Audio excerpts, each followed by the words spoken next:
Indom in sicer zato, ker Indijo moramo vedno gledati kot sestavljeno celoto 28 držav in 7 zveznih teritorijev, ki so sicer združeni v eno državo, ampak funkcionirajo tudi na svojem državnem nivoju suvereno, kar se tiče recimo industrijskih politik oziroma tudi, če imate agenta za eno državo, da ta pristojen za svojo državo, težko pa bo pokrival teritorij čisto na drugem koncu države. Tako da imejmo to v mislih, da je Indija kontinent velikih držav. Tukaj samo malo za idejo primerjava glavnih makroekonomskih kazalcev Indije in Slovenije.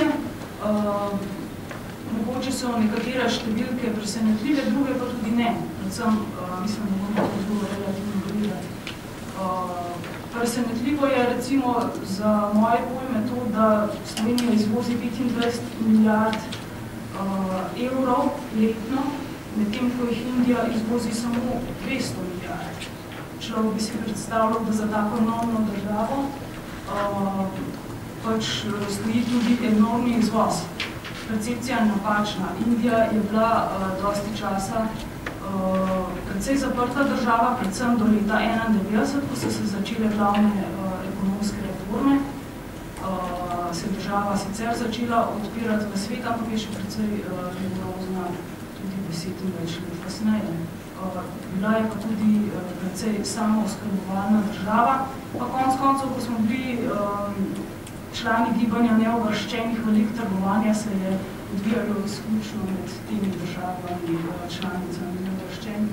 In takrat v sklopu bivše Jugoslavije je bila menjava s to državo precej višja.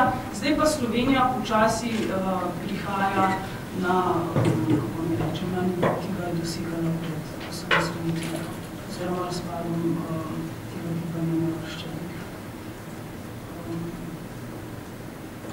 Indijo lahko z stališča makroekonomskega okolja mogoče razdelimo na 6 glavnih spremenljivk, pa sem tlele na tej prosojnici navedla samo glavne značilnosti, recimo, ki jih lahko opredelimo recimo pri političnem okolju strani Indijcev, po državnih podjetniških organov, boste vedno slišali, mi smo največja parlamentarna demokracija na svetu.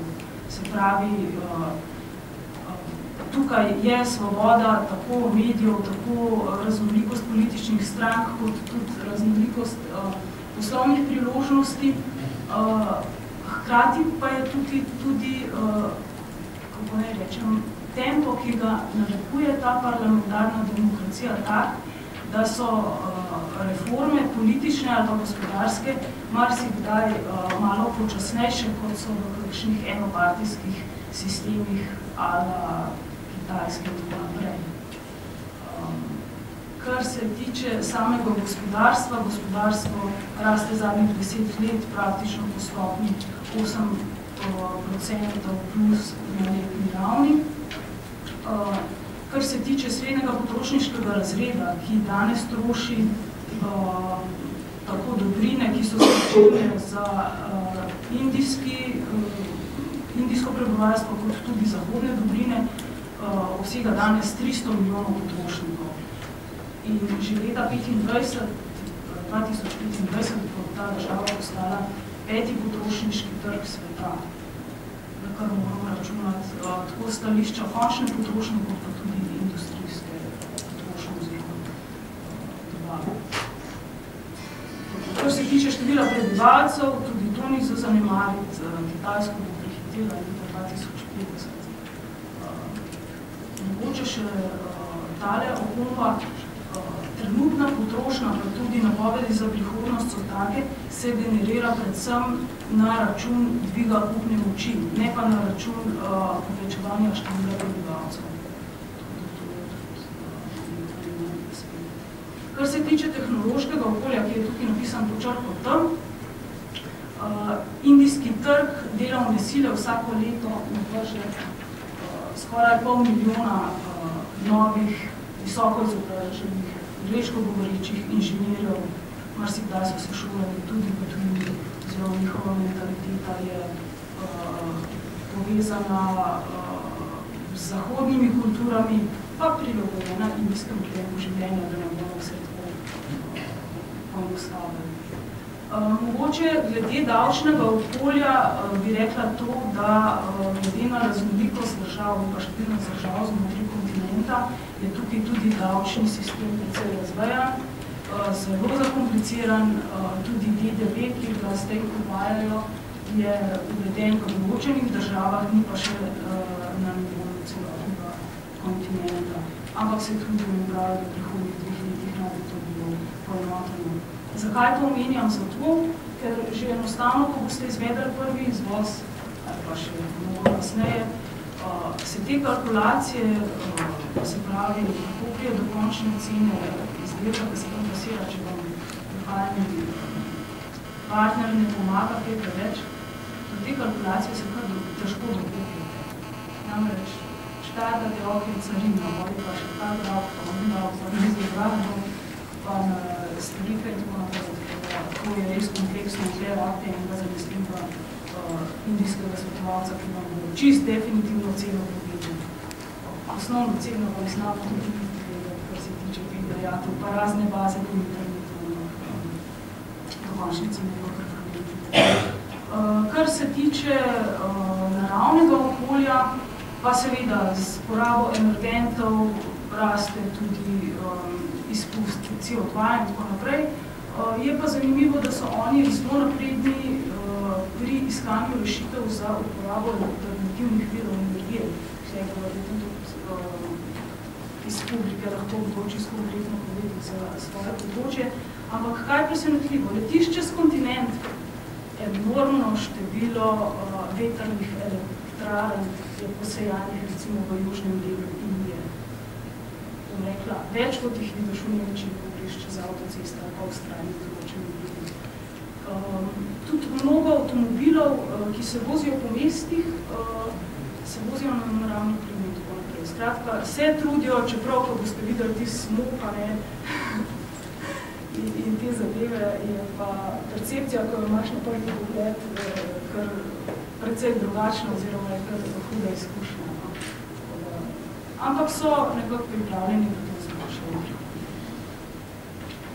Kar se tiče vstopa podjetja na indijski trg, stališča investicije, obstajata 2 poti, in sicer popolnoma prosta pot, ko so investicije tujcev v višini 100% tujega kapitala popolnoma dovoljene, za večino industrije razen tiste klasične, kot imate motorija in take zadeve, atomska energija. In pa druge investicije, za katero delamo tudi v strani države. V tem trenutku je še vedno omejitev tudi na popolnoma tuje investicije, kar se tiče velikih teh trgovskih verig, ala Carrefour in tako naprej, te Walmart in tako, te trenutno delujejo še vedno v obliki cash and carry variant, ali pa preko povezav z indijskim partnerjem, ker pot še ni prihodno. Glede davko sem že prej omenila, mogoče sam še to, International Trade Center je zračunal, da za podjetje, ki deluje v Indiji preko svojega predstavništva, velja kar 65 obveznih dajatev na mesec, ki jih moraš poravnati. To še je dokaz kompleksnosti. Mogoče sam za idejo, osnovni davek na dobiček, če imate tam odprto pisarno, je 30%, če pa imate podružnico, pa je 40%. Te številke se običajno ne spreminjajo, oziroma so vezane na sprejetje letnega proračuna, ki pa se v njih sprejema konec marca, oziroma začne veljati z aprilom. Tako da velja to vsako leto revidirati stari podatečnih markov. Mogoče še to, Indija tudi ponuja vstop na indijski trg preko tako imenovanih posebnih ekonomskih con, ki so razpršene po celotni državi in so v popolnem upravljanju bodisi mestnih oblasti ali pa čist privatnih podjetij, ki nekaj upravljajo to in vam ponujajo že do določene mere izgrajeno infrastrukturo.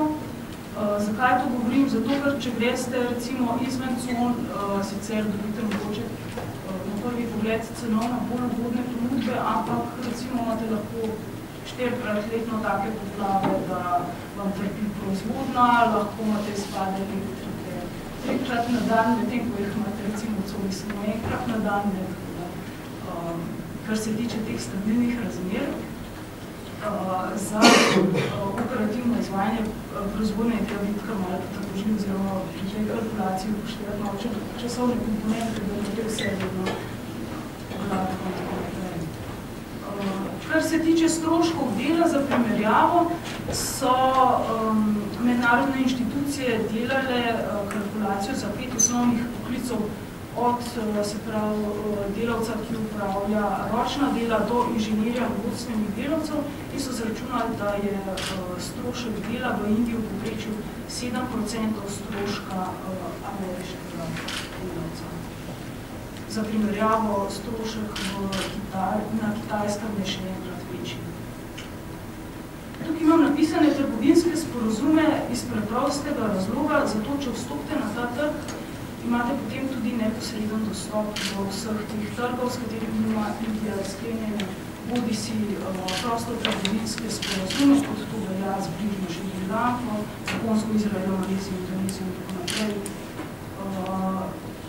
Omeniti se mi zdi potrebno tudi to, da je predvideno, da se bo tekom letošnjega leta podpisal tudi prostotrgovinski sporazum z Evropsko unijo, kaj to pomeni za slovenska podjetja, da bodo določene carine, ki so trenutno,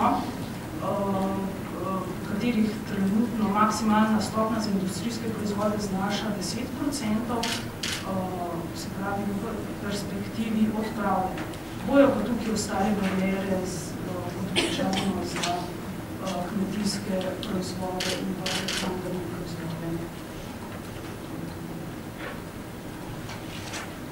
Kot perspektivne industrijske panoge, tudi stališča slovenskega gospodarstva, sem najprej navedla avtomobilsko industrijo z preprostega razloga kitajske zgodbe, ki se je začela odvijati 10 let nazaj.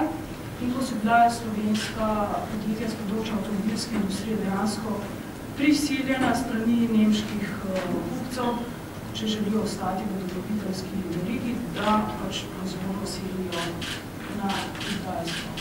Zgodba se nekako odvija v tej smeri tudi za Indijo, s tem, da gre malo počasneje, ampak mislim, da se v prihodnjih letih Kitajsko pospešila. Res pa je, da so ta slovenska podjetja, ki so trenutno na Kitajskem, pač deloma vezana finančno in samo investicijo, ne iz prostih rok, da te preselijo v Indijo, se pa tudi dogajajo resne marketinške raziskave za iskanje pravih kupcev na tem področju.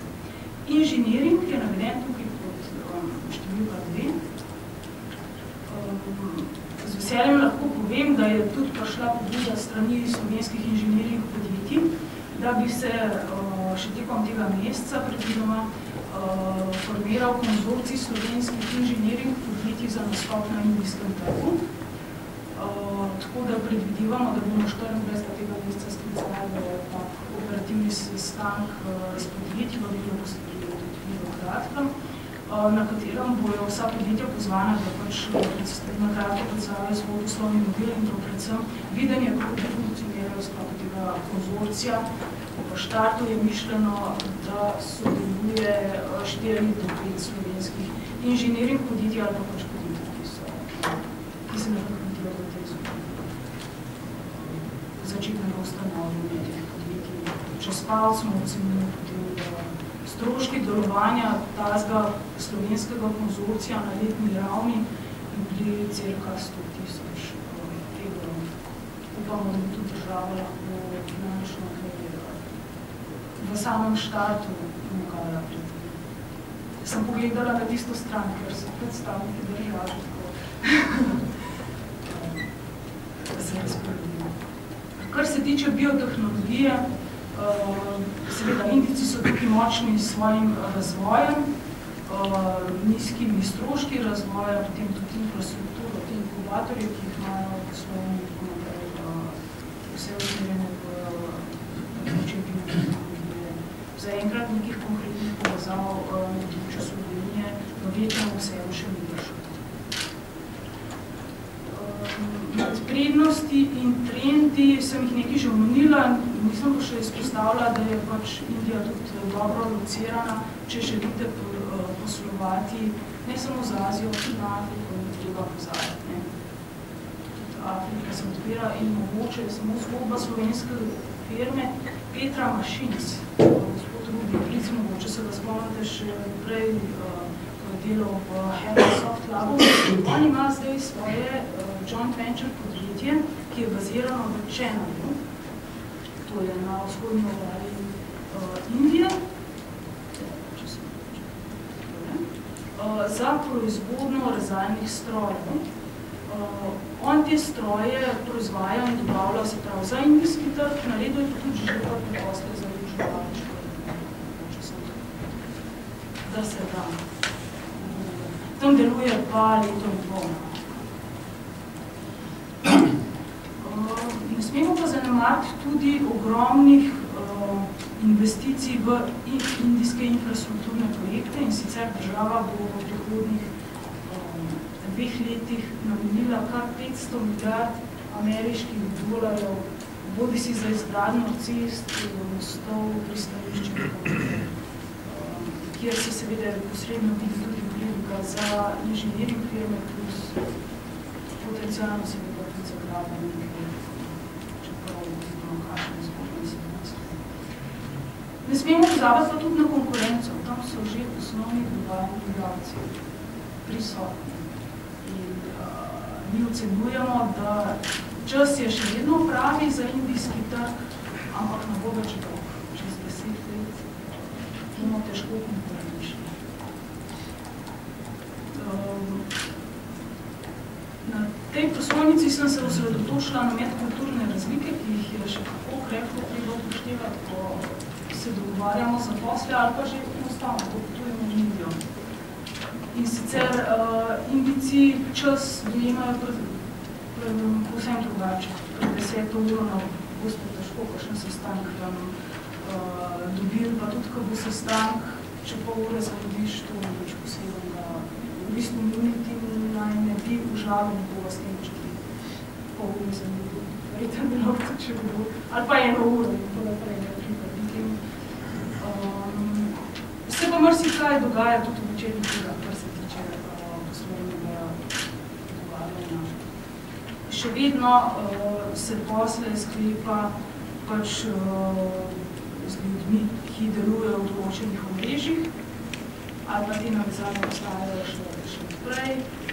Zelo močen, pozitivni prizvok, ali pa topel sprejem, ali pa večje navdušenje za posel boste dobili, če boste rekli, da prihajate s področja bivše Jugoslavije, ker tam enostavno vsak ve za pozitivni del ikone maršala Tita, v New Delhiju konec koncev še vedno obstaja ulica s tem imenom in Indijci so ponosni na to. Tako da moramo biti tudi mi takrat ponosni in nekako se ponašati s tem in obujati spomin. Tudi slovenske firme so mi potrdile, da je šlo pri poslih najbolajše, če so moče. To ponavljali konstantno, maršal, Tito in Jugoslavije. Zdaj se boste verjetno smejali, jaz sicer tiste Jugoslavije nisem kaj preveč doživela, ampak vseeno. Se pa Indijci tudi pohecajo, pa z mano v tem smislu, ampak vsaj izvršno nikoli. Lobiranje, delovanje pod mizo, to vam zdaj nočem glas povedati, ampak brez tega ni hitrega in pravega odziva. Zakaj indijska angleščina? Oni so sicer bili pod Britanci, pa tudi v pisarnah, pa v šolah se pogovarjajo angleško, ampak boste hitro ugotovili, da sicer odvisno z katerega dela države prihajajo, da tista njihova indijska angleščina zna biti na prve momente celo nerazumljiva, ampak tako pa je ni uri, pa že sam začneš nekako isto malo boljše dojevati. Kaj mogoče še okrog Indijcev? zelo radi govorijo, odlični so v PR-ju. To je razlika napram Slovenca. Mi smo taki tihi, ne znamo se pohvaliti. Oni se hvalijo non-stop in to naj bo sam delno opozorilo, da jim ne smemo vse verjeti.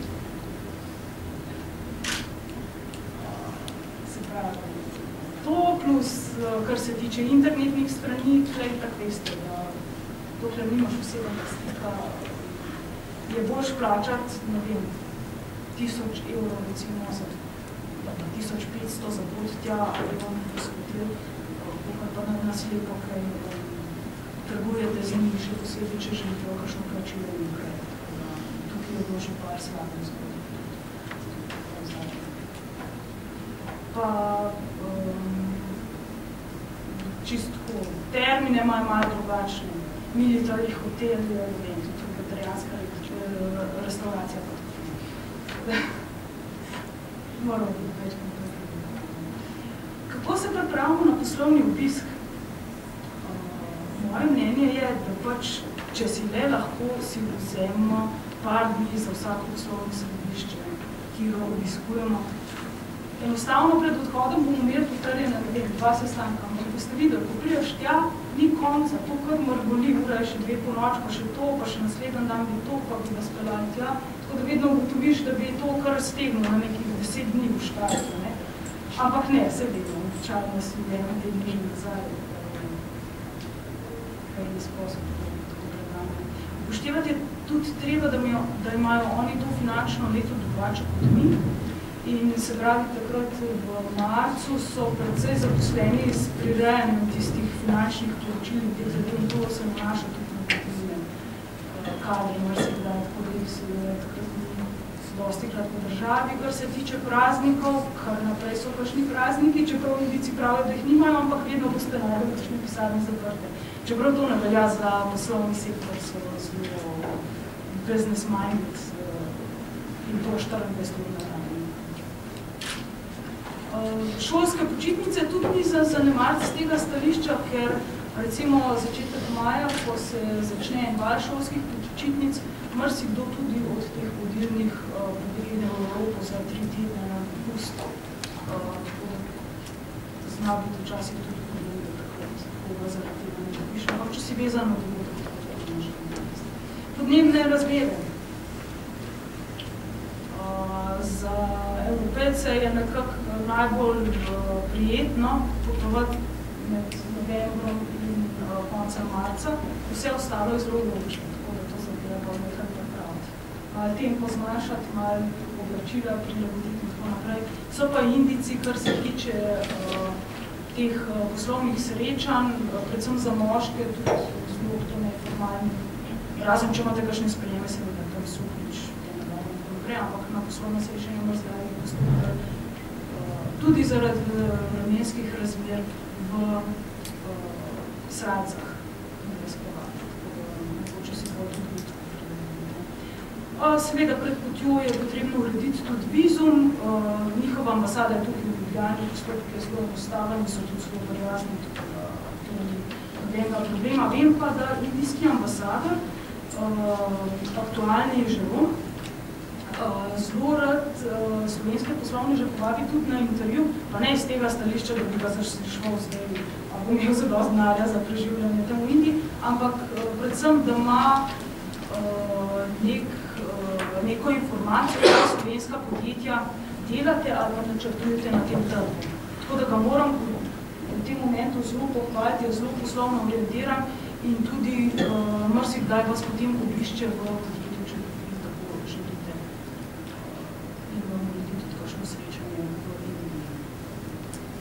Zdravstveno varstvo, klasika. Najboljši nasvet je nasvet vašega zdravnika, ker če boste bomo vprašali, vam ne bom rekla, zanavljajo, bomo tako najrazne.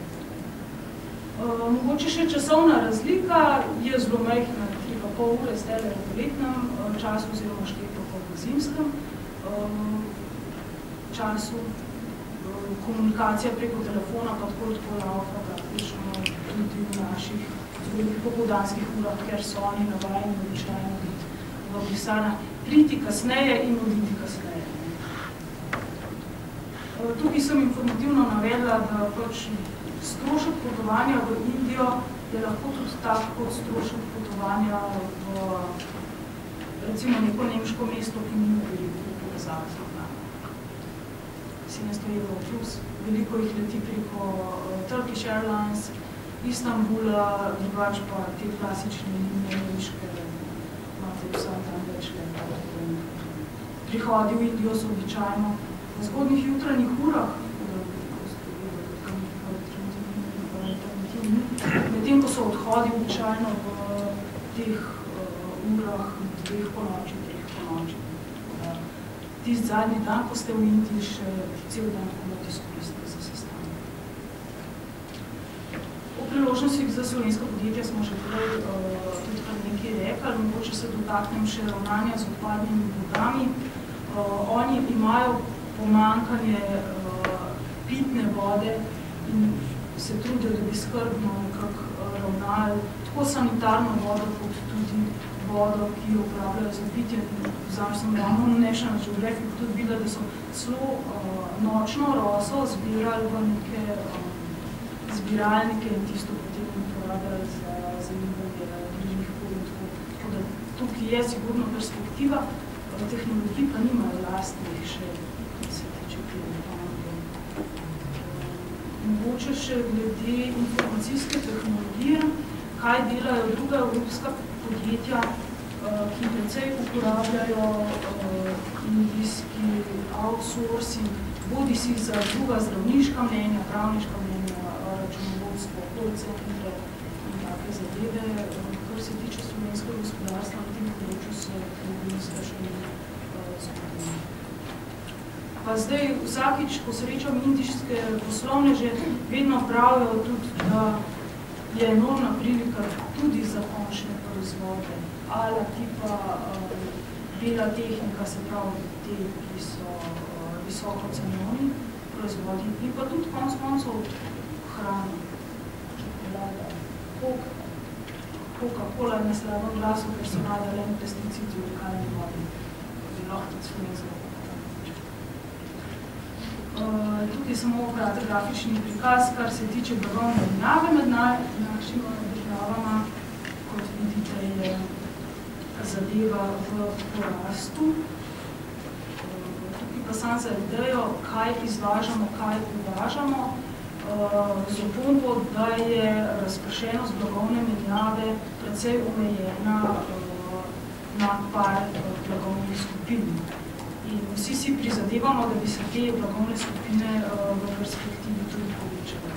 Tukaj boste videli, da neka klasika, ki obstaja že zadnja leta, so bodisi proizvodi povezani s farmacevtsko industrijo, papirno industrijo, pa litostroj s svojimi trgovinami.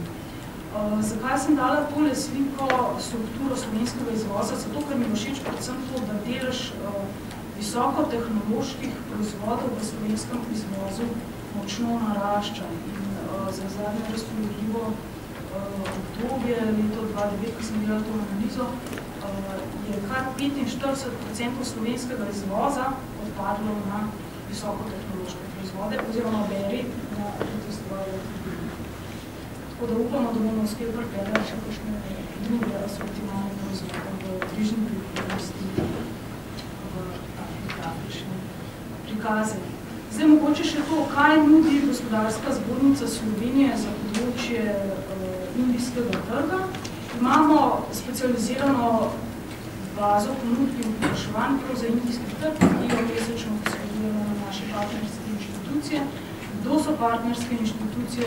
Tam imamo odnose s parimi nacionalnimi zbornicami, pa tudi regionalnimi zbornicami po določenih zveznih državah, kjer so regionalne zbornice ravno tako povedali. Pa to verjetno na praktično vse indijske poslovneže, ki so srečali preko našega odnosa z ostalih slovenskih. Imamo tudi široko bazo slovenskih kontaktov v Indiji, to so kontakti slovenskih poslovnežev in pa konec koncev tudi fizičnih oseb, ki dajo lahko koristijo stiku ali pa preverjanju na terenu. Lahko se pohvalim s tem, da smo v aprilu pripravili tudi priročnik o poslovanju z Indijo, nekateri ste ga že uporabili oziroma naročili, drugi ste vljudno vabljeni, da to naredite, saj je notri zajet obširen pregled, se pravi, zakonodaje, ki se tiče tako slovenskega izvoza, kot slovenskih investicij v Indijo, kot teh splošnih napotkov glede vstopa na indijski trg, medkulturnih razlik in pa en segment je posebej specializiran za poslovne priložnosti slovenskih podjetij na indijskem trgu. Tako da vljudno vabljeni, da se še drugi opomite oziroma ga lahko tudi zdaj tekom seminarja. Kar se tiče bližnjih dogodkov za indijski trg, ki jih organizira gospodarska zbornica, naj vas obvestim, da ste na mizo dobili, oziroma tudi po mailu nekateri, vabilo na ponedeljkovo srečanje z 8 indijskimi podjetji, ki pridejo v Slovenijo. Podjetja so tako z področja kemije kot IT, tekstila in tako. Tako da vljudno vabljeni tisti, ki tega še niste uspeli pogledati, da proučite, če je kakšna priložnost tudi za vas. Kako to zgleda? Pol ure plenarni del, malo izmenjava mnenj oziroma predsednika indijskega gospodarstva, potem pa sledijo B2B srečanja, kjer ima vsako indijsko podjetje naprej pripravljen urnik sestankov v slovenskimi podjetji in se individualno pogovarja. Se pravi, če vas nihče ne bodi razen šutra v uporabi tega poslovnega srečanja. To je to. Konzorcij slovenskih podjetij je bil že prej omenjen, se pravi, tudi potekalo v maju.